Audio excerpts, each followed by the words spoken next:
नमस्कार। सबसे बड़ा सवाल में आपका स्वागत है। मैं हूं आपके साथ वक्ता। कल का दिन शिव भक्तों के लिए बेहद खुशी का दिन रहा, क्योंकि वाराणसी कोर्ट ने लंबे समय से चल रही सुनवाई के बाद ऐसा फैसला दिया जिसने हिंदुओं के दिलों को बाग बाग कर दिया। जैसे ही कोर्ट में जज ने फैसला सुनाया कि केस सुनवाई योग्य है, हर हर महादेव के जयकारे लगने लगे, जिससे मुस्लिम पक्ष आग बबूला हो गया और हाईकोर्ट जाने की बात कहने लगा। इस फैसले पर मुस्लिमों के बड़े लीडर ओवैसी ने भी आपत्ति जताई। इस फैसले पर अब राजनीति शुरू हो चुकी है। बड़ा सवाल, क्या मुसलमानों के रहनुमा भड़काने का काम कर रहे हैं? इसी पर चर्चा के लिए हमारे साथ मौजूद हैं कैपिटल टीवी के editor in chief doctor Manish Kumar ji. Doctor साहब, आपका बहुत बहुत स्वागत है। धन्यवाद। डॉक्टर साहब, कोर्ट ने ज्ञानवापी केस में सुनवाई चलती रहेगी, ये बड़ा आदेश देकर बहुत बड़ी बात कही है, लेकिन इस मामले से, इस फैसले से कई लोग खुश हैं तो कई लोग नाराज हैं, जिसमें ओवैसी शामिल हैं, और वो कह रहे हैं कि हम हाईकोर्ट का रुख करेंगे। क्यों? देखिए, ओवैसी ही नाराज नहीं है जी। नीतीश कुमार नाराज हैं, लालू यादव नाराज हैं, मुलायम सिंह यादव, अखिलेश यादव, तेजस्वी यादव, राहुल गांधी, सोनिया गांधी, शरद पवार, ये तमाम लोग जो मुस्लिम परस्त राजनीति करते हैं उनको लग रहा है ये क्या हो गया जी। बनारस के कोर्ट से गलत फैसला आ गया। ये खुद को हिंदू कहते हैं, भोलेनाथ का मंदिर वहां बनने वाला है, किसी के मुंह से एक भी आवाज आई? बिल्कुल नहीं। अरे भाई, कम से कम इतनी लोक लज्जा होनी चाहिए, कम से कम ये भी कह दिए होते भाई कोर्ट का फैसला सबको मानना चाहिए जी। ऐसे तो मीडिया वालों को बुला बुलाकर तुम बयान दिलवाते हो, और इतनी बड़ी घटना घट गई, कोई बयान नहीं। राहुल गांधी देश को जोड़ने में लगे हुए हैं जी। उनको मालूम है कि कल फैसला आने वाला था। सवेरे सवेरे क्या किया उन्होंने? तो आरएसएस के पैंट में जो है आग लगाने का काम। जी। और बताइए, बस सेंस ऑफ टाइमिंग कुछ इधर है या नहीं है? केजरीवाल गुजरात में घूम रहे हैं 2024 में प्रधानमंत्री बनने के लिए। एक बयान आया और अभी सोमनाथ टेम्पल जी। वहां गया था तो शर्ट के ऊपर जनेऊ राहुल गांधी, और ये फ्रॉड मोटे मोटे रुद्राक्ष की माला का, वो भी डबल लपेट, बकायदा त्रिकुंड लगा करके। क्यों नहीं एक बयान दिया तुमने? बनारस में चुनाव लड़ रहे थे, यही काशी विश्वनाथ मंदिर में जाकर के ये चंदन टीका लगा करके अपने आप को हिंदू बता रहे थे, और जब उसी काशी विश्वनाथ के ऊपर इतना बड़ा फैसला आ रहा है, मुंह में दही जम गई है। जी। तो मसला क्या है? देखिए, मेरा मानना है कि 15-20% हिंदू देश के अंदर में, वो नाम से, जाति से, वर्ण से, जन्म से वो हिंदू हैं जी। लेकिन वो विभीषण किस्म के लोग हैं, मीर जाफर गद्दार, उनको कुछ लेना देना नहीं है। जी।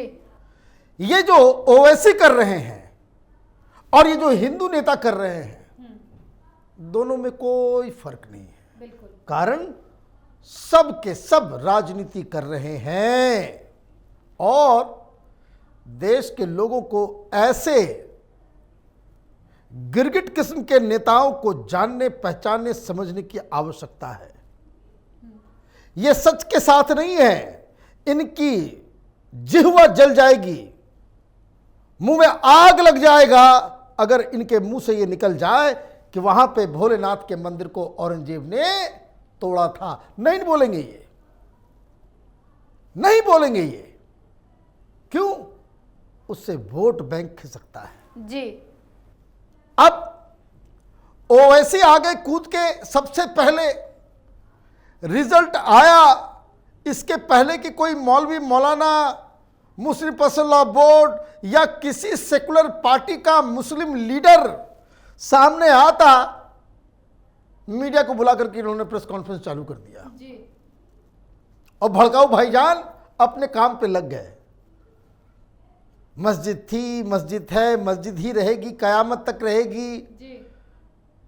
ये भी क्या कर रहे हैं, उनको कोई लेना देना नहीं, मस्जिद हो मंदिर हो। बिल्कुल। उनको मौका लगा कि यही टाइम है, मुसलमान थोड़ा भावना उसकी भड़की हुई होगी, कूद जाओ जी। मैदान में, कूद जाओ। और उन्होंने भड़काने का काम शुरू कर दिया। भड़काया किस लिए? ये नहीं कि वो मुसलमानों के हितैषी हैं, वो इसलिए कि ये जो मुसलमानों, तुम ये जो सेकुलर पार्टियों को वोट देते हो, किसी ने तुम्हारी रक्षा की, एक मस्जिद गई, ये दूसरी भी जाएगी। ये अंडरलाइन मैसेज है उनका। अब ये समझिए। जी। तो वो आए, बहुत सारी दलीलें उन्होंने दे दी, भाई वक्फ बोर्ड और ऐसे वैसे, ये मुसलमानों की संपत्ति, ऐसा वैसा। टेक्निकल पॉइंट समझ लीजिए।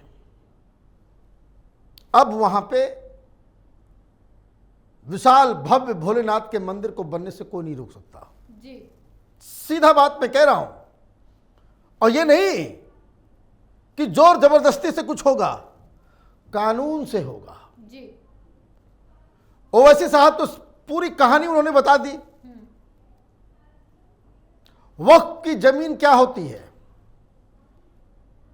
हम हिंदू पक्ष के आर्गुमेंट पाएंगे, लेकिन चलिए भाई उनकी बात मान लेते हैं। जी। भाई आपको साबित तो करना होगा कि वक्फ की जमीन है। पहला क्राइटेरिया वक्फ की जमीन का कि उसका कोई मालिक होगा। जी। ठीक। और दूसरा क्राइटेरिया, वो इस्लाम के नाम पे उसे दान किया होगा। जी। ओवैसी साहब उस जगह के, उस जमीन के मालिक का नाम पता बता दे, सबूत दिखा दे, और यह भी दिखा दे कि उसने मस्जिद के लिए जमीन दान में दी। जी। बना लेना भाई मस्जिद, देश का कोई कानून आपको रोकेगा नहीं।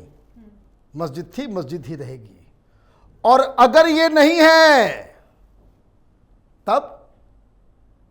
तब क्या होगा? तब हिंदुओं का कानून लगेगा। जी। वहां स्ट्रक्चर है, मस्जिद की स्ट्रक्चर है, मालूम है। यह भी मालूम है कि 2 सितंबर 1669 में बकायदा औरंगजेब ने यह फरमान जारी किया था कि इस मंदिर को तोड़ दो। क्यों तोड़ो? क्योंकि उसको किसी ने बता दिया कि यहां पे बहुत सारे मुसलमान आते हैं और वो वेद पुराण का ज्ञान लेते हैं। क्यों तोड़ा? क्योंकि वहां वेद और पुराण का ट्रांसलेशन करने का काम में उसका भाई दारा भी वहां पे था। जी। जिसकी गर्दन उसने कटवा दी और कहा कि भाई तोड़ो इसको। और यही मुस्लिम पक्ष बनारस के कोर्ट में कहता है कि जब कोर्ट से पूछा कि भाई मालिक बताओ कौन, वक्फ की जमीन है तो मालिक कौन? तो कहता है मुस्लिम पक्ष कि इसका मालिक औरंगजेब। अरे वो तो राजा था, जमीन का मालिक कौन? और कौन ऐसा बेवकूफ राजा होगा जो अपने ही घर में, अगर वो मालिक है, जी। वहां तोप के गोले से उसको तोड़वाएगा? और उस हिसाब से अगर मालिक तुम डिफाइन करते हो, तभी तो पूरे देश का मालिक मोदी है। क्या बेवकूफी वाली बात। जी। तो टेक्निकल ग्राउंड में सबको मालूम है कि भाई यू स्टैंड नोवेयर। और मस्जिद तो नहीं है, वक्फ की जमीन नहीं है। जी। और मंदिर है या नहीं है, तो भाई हिंदू कानून के हिसाब से एक बार कोई मूर्ति कहीं पे रखी गई, कोई शिवलिंग रख दिया गया और उसकी प्राण प्रतिष्ठा हो गई, उस जमीन का मालिक तो भोलेनाथ ही है। फिर जी। जिस देवी देवता की मूर्ति, उसका मालिकाना हक उस देव के नाम पे। इसलिए जो 3 पार्टी जो इलाहाबाद हाईकोर्ट में अयोध्या का केस चल रहा था जी। सुप्रीम कोर्ट ने उसको बदल करके सारा जमीन जो है वो हिंदुओं को दे दिया गया, लेकिन इलाहाबाद हाईकोर्ट में 1/3 1/3 1/3 जी। 3 हिस्सा किया गया था। किसको किसको? 3 मालिक इलाहाबाद हाईकोर्ट ने तय किए थे और तीनों में इक्वल बांट दिया था। एक मुस्लिम पक्ष, दूसरा हिंदू पक्ष जो अखाड़ा के नाम से था, जी। और तीसरा कौन था?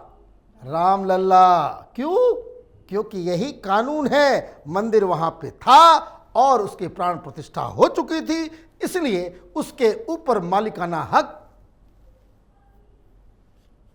तो ये जो पूरा परिसर है ना काशी विश्वनाथ का, जी। इंक्लूडिंग उस परिसर में जहां जो मंदिर, मेन मंदिर के अलावा जो 100-150 सारा छोटे मोटे मंदिर हैं, उस सब के मालिक कौन? भोलेनाथ। और ये तो शिवलिंग है, ज्योतिर्लिंग है। जी। तो ज्योतिर्लिंग की एक और विशेषता है और हिंदुइज्म की एक और विशेषता है कि मालिकाना हक तय करने में अगर कोई जगह पे मूर्ति नहीं भी है जी। तो हम तो तरह तरह के देवी देवताओं की पूजा करते हैं, गुण निर्गुण सब, मूर्ति के साथ भी मूर्ति के बिना भी। जी। तो भी क्या कहलाएगा वो? मंदिर। तो ये तो ओपन एंड शट केस है। जी। कल जो फैसला हुआ वो ऐतिहासिक है, रास्ते खुल गए। जी डॉक्टर साहब, इस फैसले के आने के बाद वाकई रास्ते खुल गए हैं और अब मुस्लिम पक्ष को ये सोचने की बजाय कि काशी विश्वनाथ कैसे लेंगे, ये सोचना चाहिए कि आगे और कितने विवाद इसी मसले पर उठ सकते हैं। देखिए दिक्कत क्या है, ये ओवैसी जैसे लोग, ये नीतीश कुमार जैसे लोग, ये सेक्युलरिज्म का अफीम चाटे हुए राजनेता लालू यादव, मुलायम सिंह यादव, सोनिया गांधी, राहुल गांधी, इस तरह के जो लोग जो हर कुछ राजनीति के चश्मे से देखते हैं, उनकी एक समस्या है। वो मुसलमानों को एक अंधे कुएं में डाल के, उनको बरगला के, उनका इस्तेमाल एक वोट बैंक की तरह करते हैं। जी। दुनिया में किसी भी डेमोक्रेसी में ये बात समझ लीजिए, भारतीय जनता पार्टी की सरकार केंद्र में है, कोई बैकडोर से प्रधानमंत्री नहीं बने मोदी जी। अपने नाम पे जनता के बीच जाते हैं, अपने नाम पे वोट मांगते हैं, जनता बहुमत से उन्हें प्रधानमंत्री बनाती है। ये कोई मनमोहन सिंह नहीं है, ये कोई देवगौड़ा नहीं है, कोई चंद्रशेखर नहीं है कि चुनाव से पहले कुछ और पीछे दरवाजे से जो है आप प्रधानमंत्री के दफ्तर में घुस के चेयर पे बैठ जाओ पॉलिटिकल गेटिंग सेटिंग के जरिए। जी। ये आदमी तो खुद जाकर के वोट मांगता है अपने नाम से और इतनी सीटें जीत करके वो प्रधानमंत्री बनता है। मतलब एक डेमोक्रेटिकली रियल सेंस में इलेक्टेड गवर्नमेंट वो चला रहे हैं और वातावरण राजनीति का ऐसा दूषित इन विपक्षी नेताओं ने कर दिया है, मुसलमानों के आंखों के ऊपर ऐसी पट्टी बांध दी है, अंधा बना दिया है कि आप सरकार के साथ संवाद में भी नहीं है, आप इस सरकार के साथ कम्युनिकेट नहीं करना चाहते। आप एक चुनी हुई सरकार को आप दुश्मन की तरह ट्रीट करते हैं, चुने हुए प्रधानमंत्री को आप दुश्मन समझते हैं। तो जहां पे डेमोक्रेसी में कन्वर्सेशन नहीं होगा, डिस्कशन नहीं होगा, आप दूरी बना करके रखोगे, तो वो तो तुम्हारे वोट के बगैर भी बहुमत लेकर के आ रहा है, उसे क्या पड़ी हुई है। डेमोक्रेसी में संवाद बहुत जरूरी है, आप इस हेकड़ी में बैठे हुए हैं कि आपके पास राहुल गांधी है, नीतीश कुमार है, ये है, वो है, 10 तरह के लोग हैं। तो मैं आपको बता दूं एक बात, ये तो चाय वाला है, यही हाल रहा, कुछ साल के बाद ये गाय वाला आ जाएगा। बड़ी दिक्कत हो जाएगी योगी जी के आने के बाद, बहुत दिक्कत हो जाएगी। इसलिए एक सभ्य समाज में रहने के लिए जरूरी है कि जो डेमोक्रेटिकली इलेक्टेड सरकार होती है वो आपकी भी सरकार है। आप कम्युनिकेशन में जाएं, कंफ्यूजन नहीं रहेगा। और जितना आप दूरी बनाने की कोशिश करेंगे उससे ज्यादा दूरी बनाने में फायदा भारतीय जनता पार्टी को होगा। ये तो फिर भी सेंसिबल आदमी है। अमित शाह आगे तो क्या होगा, उसके बाद योगी जी आगे तो क्या होगा जी। और जितना ये तमाशा कर रहे हैं, हर राज्य में अमित शाह और योगी पैदा हो रहे हैं। देखिए असम में एक पैदा हो गया जी। मामा जी उसी रास्ते पे चल रहे हैं। सारे जगह पे इस तरह के लीडर खड़े हो जाएंगे, मुश्किल हो जाएगी। किसको? ये मुसलमानों को अंधा टोपी पहनाने वाले नेताओं के लिए और मुस्लिम समाज में उस तरह के एलिमेंट्स जो कट्टरपंथ और डेमोक्रेसी में विश्वास नहीं रखते हैं, उन लोगों के लिए। जी डॉक्टर साहब, बहुत बहुत धन्यवाद इतनी जानकारी के लिए। धन्यवाद। शिव के भक्तों में तो खुशी साफ साफ देखने को मिली, अगली तारीख का भी बेसब्री से इंतजार हो रहा है। लेकिन मुस्लिम पक्ष को तो फैसला पसंद ही नहीं आया, इसीलिए अब हाईकोर्ट जाने की तैयारी कर रहे हैं कि वहां के दरवाजे हमारे लिए खुले हुए हैं। ओवैसी भी यही चाहते हैं कि हाईकोर्ट का रुख किया जाए। लेकिन फिलहाल हिंदू पक्ष के लिए ये बड़ी जीत है। पहला कदम जिसे कहना चाहिए वो हिंदुओं ने जीत लिया है, लेकिन मुस्लिम पक्ष को इससे बड़ी परेशानी है। क्यों? सोचिएगा जरूर। फिर किसी और मुद्दे के साथ हाजिर होंगे। बने रहिए कैपिटल टीवी के साथ। नमस्कार।